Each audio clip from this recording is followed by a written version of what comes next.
السلام عليكم ورحمة الله وبركاته. أعوذ بالله من الشيطان الرجيم. بسم الله الرحمن الرحيم.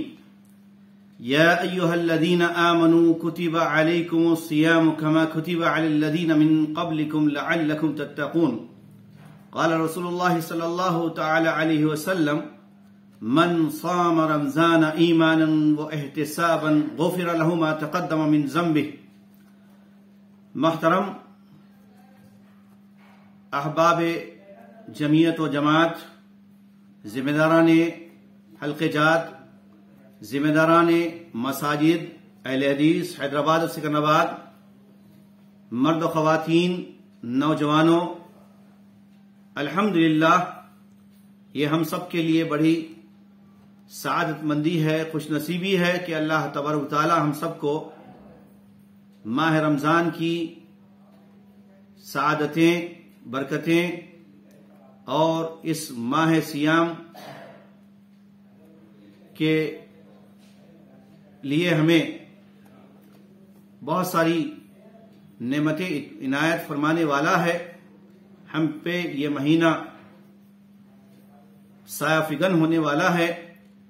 اللہ تعالیٰ سے دعا ہے کہ اللہ تعالیٰ ہم سب کو ماہ رمضان سے مستفید ہونے اور اللہ تعالیٰ کی جیسے اللہ کے نبی صلی اللہ علیہ وسلم نے ہمیں تعلیم دی ہے اسی طرح عبادت کرنے کی اور زیادہ سے زیادہ نیکیاں حاصل کرنے کی، حصول جنت کے ساتھ اللہ تعالیٰ کی خوشنودی حاصل کرنے کی ہم سب کو توفیق عطا فرمائے اور نار جہنم سے بچنے کی اللہ تعالیٰ ہم سب کو توفیق دے اور نار جہنم سے ہم سب کو بچائے.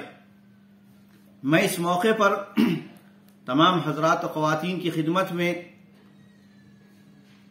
ماہ رمضان سے متعلق کچھ ضروری مسائل اور کچھ اہم ہدایات پیش کر رہا ہوں. امید کہ آپ ان باتوں پر توجہ فرمائیں گے. سب سے پہلی بات تو یہ ہے کہ یہ مہینہ ماہ رمضان کا مہینہ جو تمام مہینوں میں بڑی اہمیت والا ہے، اللہ تعالیٰ نے اس ماہ رمضان میں قرآن کریم کو نازل کیا. اسی ماہ رمضان میں تمام اہل ایمان کے لیے روزے فرض قرار دیے اور اسی ماہ رمضان میں اس کی راتوں کو جاگ کر اور ان راتوں میں قیام اللیل کرنے کا اللہ تعالیٰ نے ہم سب کو حکم بھی دیا، جو کہ ہمارے لیے یہ مستحب عبادت ہے، نفل عبادت ہے. قیام اللیل کرنا، چاہے وہ تہجد ہو یا تراویح ہو، یہ دونوں دراصل ایک ہی عبادت ہے جس کے دو نام ہیں. اس کو قیام اللیل کہا جاتا ہے. اگر عشاء کے فوری بعد پڑھتے ہیں تو نماز تراویح ہے، لیکن اگر آپ رات میں پڑھتے ہیں، رات کے آخری حصے میں ثلث اللیل میں پڑھتے ہیں تو وہ تہجد کہلاتی ہے. اور دونوں عبادتیں الگ نہیں ہیں بلکہ یہ دونوں ایک ہی ہیں، قیام اللیل کہا جاتا ہے. اور اس کے 8 رکعتیں ہیں. چاہے آپ عشاء کے فوری بعد پڑھیں، تہجد پڑھیں، تراویح پڑھیں یا پھر تہجد پڑھیں، تو اللہ کے نبی صلی اللہ علیہ وسلم کا یہ عمل رہا ہے کہ آپ صلی اللہ علیہ وسلم 8 رکعت قیام اللیل فرماتے اور 3 رکعت نماز تراویح، نماز وتر پڑھا کرتے. حضرت عائشہ رضی اللہ تعالی عنہا اس تعلق سے فرماتی ہیں کہ ما كان يزيد في رمضان ولا في غيره الا 11 ركعة. اللہ کے نبی صلی اللہ علیہ وسلم رمضان کا مہینہ ہو یا غیر رمضان ہو، رات کی نماز یعنی قیام اللیل آپ صلی اللہ علیہ وسلم 11 رکعت پڑھتے تھے. 8 رکعت قیام اللیل کے یعنی تہجد کے یا تراویح کے اور 3 رکعت وتر ہوا کرتے تھے. تو اس مسئلے میں بحث و مباحثہ نہ کریں. اکثر لوگ ماہ رمضان میں یہی مسائل کو اٹھاتے ہیں، 11 رکعت 20 رکعت، تو ہم یہی کہیں گے تمام حضرات سے، جہاں تک ہمارا یہ میسج پہنچ رہا ہے، کہ اللہ کے نبی صلی اللہ علیہ وسلم کا عمل یہی تھا کہ آپ صلی اللہ علیہ وسلم قیام اللیل 8 رکعت پڑھتے تھے، وتر کے ساتھ 11 رکعت ہوا کرتی تھی. تو اس کا خیال رکھیں.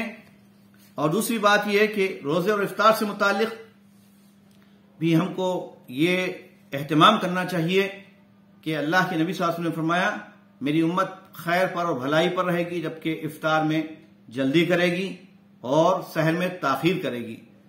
تو افطار میں جلدی اور عجلت کا مطلب ہے کہ غروب آفتاب کے ساتھ ہی افطار کرنا ہے، 5-7 منٹ انتظار نہیں کرنا ہے، یہ خلاف سنت عمل ہے.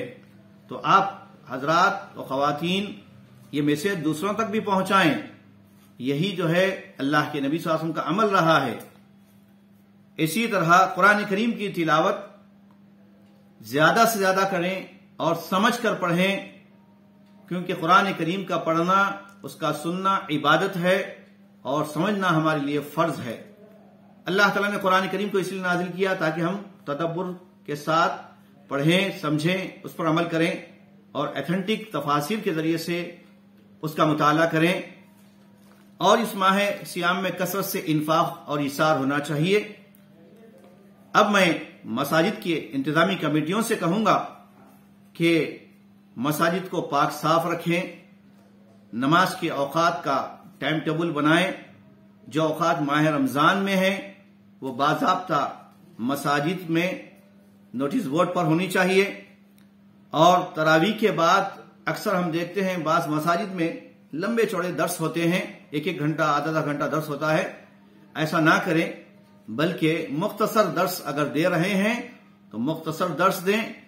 تراویح کے بعد 10, 12, 15 منٹ بہت زیادہ ہو گیا، اتنا وقت کافی ہے، کیونکہ لوگ قیام اللیل کر کے نماز پڑھ کر تھک جاتے ہیں. مزید ان کو جو ہے بٹھانا اور 1 گھنٹہ واعظ و بیان کرنا اور درس دینا یہ مناسب نہیں ہے. اور عورتوں کے لیے بھی علیحدہ انتظام ہونا چاہیے، نمازوں کے لیے بھی، تراویح کے لیے بھی. اللہ کے نبی صلی اللہ علیہ وسلم نے خود اجازت دی ہے. یہ اللہ کے نبی صلی اللہ علیہ وسلم کی سنت رہی ہے کہ اللہ کی بندیاں اگر مساجد میں آ رہی ہیں عبادت کے لیے تو ان کو مت روکو. لہذا ہم اللہ کے نبی صلی اللہ علیہ وسلم کی سنت پر بھی عمل کریں. اور افطار کا نظم اگر مساجد میں کر رہے ہیں تو پاکی صفائی کا خاص خیال رکھیں. جائے نمازوں کو جو ہے اس سے الگ رکھیں اور فوری پاک صاف کرا دیں، اس کا نظم رکھیں. اسی طرح تاخراتوں سے متعلق بات میں یہ کہوں گا کہ تاخراتیں رمضان مبارک کے آخری عشرے کی 10 راتیں بڑی اہمیت والی ہیں. ان 10 راتوں میں 5 راتیں ایسی ہیں، 21, 23, 25, 27 اور 29ویں شب. ان تاخراتوں میں سے کسی ایک تاخرات میں شب قدر ہے جو اللہ بہتر جانتا ہے. اللہ تعالیٰ نے اپنے نبی صلی اللہ علیہ وسلم کو یہ بتایا تھا کہ کس وقت وہ تاخرات ہے، کس وقت جو ہے شب قدر ہے. لیکن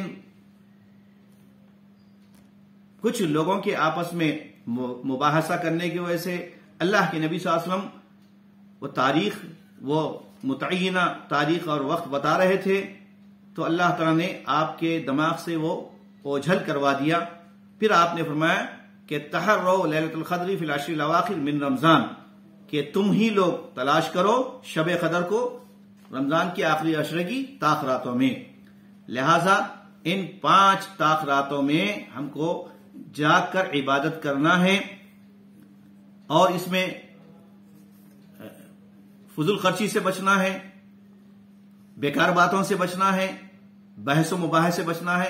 یہ عبادت کی راتیں ہیں، لہذا عبادتیں کریں، قیام اللیل کریں، تلاوت قرآن، اللہ کا ذکر، استغفار وغیرہ کا خاص اہتمام کریں انشاءاللہ. یہ رمضان سے متعلق مسائل بھی ہیں، ان مسائل کو علماء کرام سے سیکھنا چاہیے.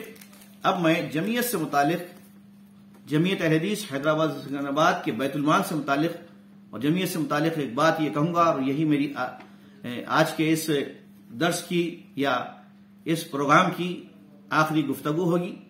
الحمدللہ جمعیت اہل حدیث حیدرآباد اور سکندرآباد کی بے شمار خدمات ہیں تمام کے علم میں لانے کے لیے اور تمام کو یہ بتانے کے لیے کہ الحمدللہ جمعیت اہل حدیث حیدرآباد اور سکندرآباد ماہانہ ہر ماہ پابندی کے ساتھ 100 بیوہ خواتین کو وظائف کی تقسیم کی جاتی ہے، وظیفہ دیا جاتا ہے، غرباء اور مساکین میں اناج کی تقسیم بھی ہوتی ہے، اور جو بیمار ہیں، ڈائلیسس کے مریض ہیں، ان کے لیے اور کینسر سے متعلق مریضوں کے لیے الحمدللہ یہاں پر مرکز میں باضابطہ علیحدہ طور پر ہاسپٹل ہے، ڈائلیسس سینٹر ہے، اس سے بہت سارے مریض مستفید ہو رہے ہیں اور یہ مکمل طور پر فری ہے، مفت ہے۔ اسی طرح مستحق اور معذور پریشان حال افراد کی بھی امداد کی جاتی ہے، میتوں کی تجہیز و تکفین کے لیے بھی یہاں پر غسل خانہ بھی ہے اور اس کا بھی اہتمام کیا جاتا ہے۔ سہولت کے لیے ایمبولینس کی بھی اہتمام کیا گیا ہے، ایمبولینس کی سہولت ہے، اور کبھی کبھار بیت المال سے مستحق غریب بچیوں کی شادی میں مالی تعاون بھی کیا جاتا ہے۔ اسی مرکز میں الحمدللہ ایک تحفیظ القرآن کا مدرسہ ہے، مدرسہ محمدیہ لتحفیظ القرآن کریم۔ الحمدللہ یہ مدرسہ بھی چل رہا ہے اور یہاں پر طلبہ پڑھ رہے ہیں اور بہت اچھا نظم ہے۔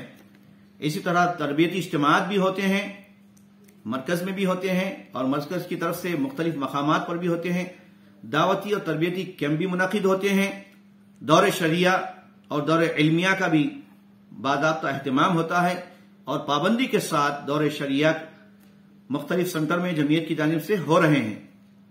اسی طرح ماہ رمضان مبارک میں راشن پیکج کا بھی نظم کیا جاتا ہے غریب مستحق افراد کے لیے بھی، اور صباحی مسائی مکاتب کا بھی انتظام ہے، ناگہانی حالات میں ریلیف فنڈ کا بھی قیام کیا جاتا ہے، فتاوی بورڈ بھی موجود ہیں، شرعی کونسلنگ سینٹر بھی موجود ہیں۔ یہ مختصر سے جمعیت اہل حدیث کے بیت المال کی خدمات تھی۔ آپ کی خدمت میں انشاءاللہ جمعیت کی جانب سے یہ نظام الاوقات رمضان کا سحر و افطار کا پیش کیا جا رہا ہے، تمام مساجد میں یہ تقسیم کیا جا رہا ہے۔ یہاں کے سفراء آپ تک یہ نظام الاوقات پہنچائیں گے، یہ آپ بھی مرکز آ کر حاصل کر سکتے ہیں، جس میں 2 سفیر ہیں جمعیت کی جانب سے، حافظ اعجاز انصاری اور دوسرے محمد فصیح صاحب۔ یہ 2 حضرات جمعیت کے سفیر ہیں، آپ کی خدمت میں آئیں گے تو جمعیت کے بیت المال کو مستحکم کرنے کے لیے ان تمام کاموں کو آپ مزید ترقی دینا چاہتے ہیں اور جمعیت کو مستحکم کرنا چاہتے ہیں تو آپ جمعیت کا تعاون کیجیے بیت المال کا۔ اس کی مختصر تعارف میں نے آپ کے سامنے پیش کیا ہے۔ اللہ تبارک تعالیٰ سے دعا ہے کہ اللہ تبارک تعالیٰ ہم سب کو قرآن و سنت کی تعلیمات پر عمل پیرا ہونے کی توفیق عطا فرمائے۔ جزاکم اللہ خیر۔ السلام علیکم ورحمۃ اللہ وبرکاتہ۔